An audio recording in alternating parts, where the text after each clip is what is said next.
Oito's lie is officially busted. Togashi is completely breaking the mold and dropping this absolute bombshell on us. Wobble is not Wobble. This is a plot twist almost nobody saw coming. Everyone expected Wobble to be Beyond's kid or that Oito herself was Beyond's daughter. And some even thought Kurapika was lying, just like I did.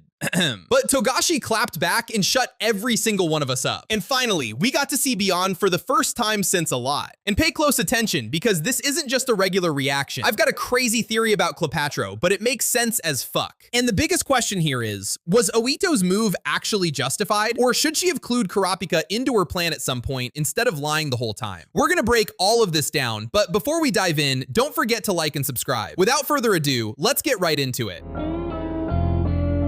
The chapter kicks off with a beautiful panel of the black whale on the morning of day 12, just 5 hours before martial law goes into effect. Cutting back to after Kurapika shocked everyone by dropping the truth that Wobble doesn't qualify to participate in the succession war, we see doubt written all over everyone's faces, even Wobble. As expected, some guards are skeptical and see it as nothing but a cheap trick by Kurapika to take the spotlight off Wobble and protect him, just like Slacker says. But Kurapika fires back, saying he didn't lie about anything. His talk about the ceremony is just his personal analysis, which, by the way, is 100% correct. It's a no-brainer. And he's absolutely certain about Wobble not qualifying to participate. Kurapika gives them some time to consult with their princes on what to do next after this new info, telling them not to bother coming back unless they have a genuine intention to train. So the class gets pushed back an hour. Instead of 9 o'clock, it's now at 10 o'clock. We flash back 48 hours to understand where all of this came from and how Kurapika reached this insane conclusion. Just to keep you in the loop, this is the exact same day Chapter 401's event started, where we learned about Beyond's plan through Longi, and the same day Beyond asked to meet a mysterious person. We see a conversation between Bill and Kurapika, clearly taking place during the time frame after the training session and the exposure of Beyond's plan. Kurapika emphasizes that they must prioritize identifying the targets of Beyond's cursed kids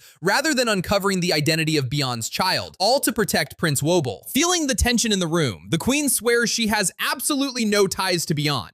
And honestly, I believe her. Look, despite all the lies she told Kurapika, I totally buy her story on this point. Oito has had one clear goal from the very start: protecting Prince Wobble at all costs. She doesn't give a shit about the power struggles, politics, or conspiracies. Her sole purpose is to save her daughter. If she were malicious or plotting with Beyond, we would have never seen her react the way she did when she saw Momosi die. She didn't care about the war or Kurapika's plan as much as she cared about stopping the death of the 13th prince. I'll talk more about Oito's character in an upcoming Damn video, because Togashi just showed us a side of her we've never seen before. Now, let's get to the undisputed star of this chapter, the legend, the genius, the mastermind herself, who always drops those sharp, spot-on observations. I seriously hate it when people underestimate her, because even Kurapika trusted her and her analysis back in chapter 365 when she chose the third prince's call over the first and fifth, and she was totally right. Shimano draws Kurapika's attention to something seemingly trivial, but it ended up exposing everything. Shimano warned Kurapika that there's a huge difference between Shimanu and Shimano,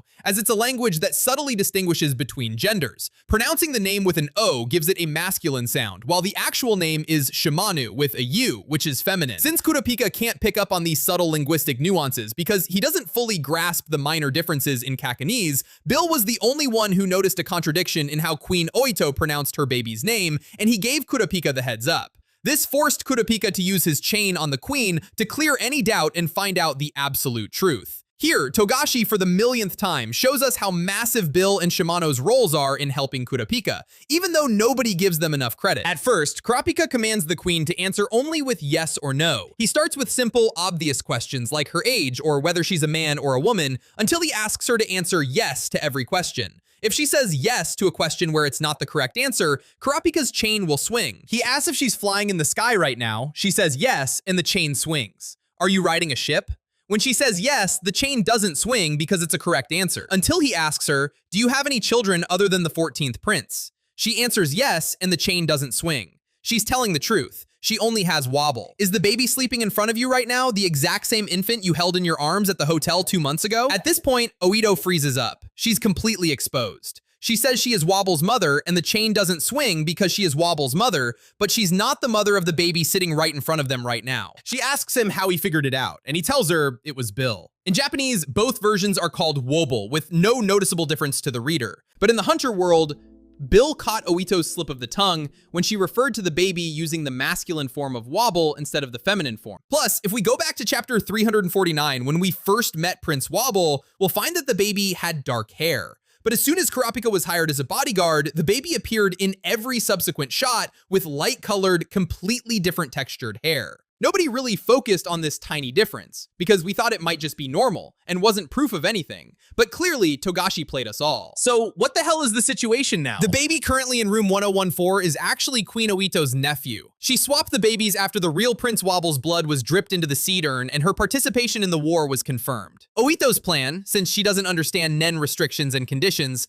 was for her nephew to shield her baby from actual participation, keeping her real daughter far away from the battlefield. But I highly doubt Wobble is completely off the ship. There's no way a cheap trick like this would slide past the king or the Nen conditions and restrictions. My theory is that the real Wobble is still on the ship, down in the lower tiers with the queen's sister, and that the queen actually has zero clue where the real Wobble is right now. There are theories that the real Wobble is with the first queen, Onma, because of this panel. But even if we assume this theory is right, why the hell would Onma protect her anyway? Why would she want another queen's daughter to win the war at the expense of her own sons, Halkenberg and Benjamin? Unless Onma wants Wobble to win the war so she can somehow become her guardian after getting rid of Oito, giving her the power to rule Kakin from the shadows. Whereas if one of her own sons becomes the next king, her political influence would tank. It's a pretty interesting theory, not gonna lie. Getting back to Kurapika, once the clock strikes 10 o'clock, all the guards return after consulting with their princes about Prince Wobble's situation and their stance on continuing to learn Nen. Nobody withdrew except Slacker, which is exactly what Kurapika didn't want.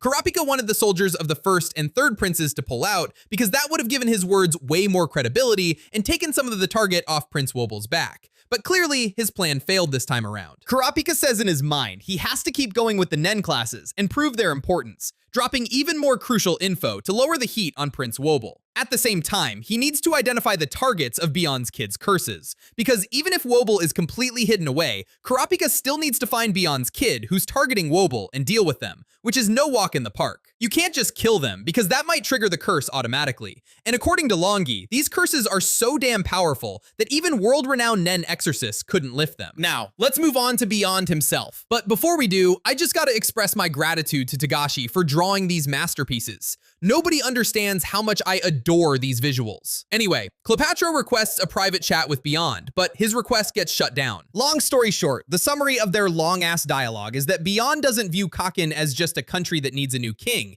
He sees it as a whole system that needs a complete overhaul. When they started talking about courts, trials, and the law, it became clear that the problem isn't just with the people, but with the very structure of the state. Beyond brought up the idea that all citizens and royal family members should be equal before the judiciary. This idea sounds simple and obvious, but in Kakin, it's a direct threat to the foundation of power because the privileges of princes and nobles are what have kept the kingdom's prestige alive for generations. As for why Beyond chose Cleopatra to visit him, it shows us that Beyond isn't looking for a mindless lackey who just takes orders, but for someone capable of pulling strings inside state institutions, especially the judicial and political systems. This implies that Beyond's plan doesn't rely on brute force alone, but on infiltrating the system from the inside and reshaping it when the right moment comes. I have one final theory, based purely on gut feeling, and it's that Cleopatra is actually Beyond's son, or at least a major ally. The age gap, the way Beyond talks about Cleopatra and how he's known him since he was a literal baby, plus this panel right here that I don't know how so many people missed. It's blindingly obvious there were coded messages between each book to deliver a massive message. I can confirm this 100%. The chapter is absolutely amazing and leaves us with a ton of important questions we need answers to. I'm going to tackle them in an upcoming video in a few days. My rating for this chapter is a solid 9 out of 10, and the MVP of today's chapter is definitely the legendary genius, the absolute superhero, Shimano. Don't forget to like and subscribe, and peace.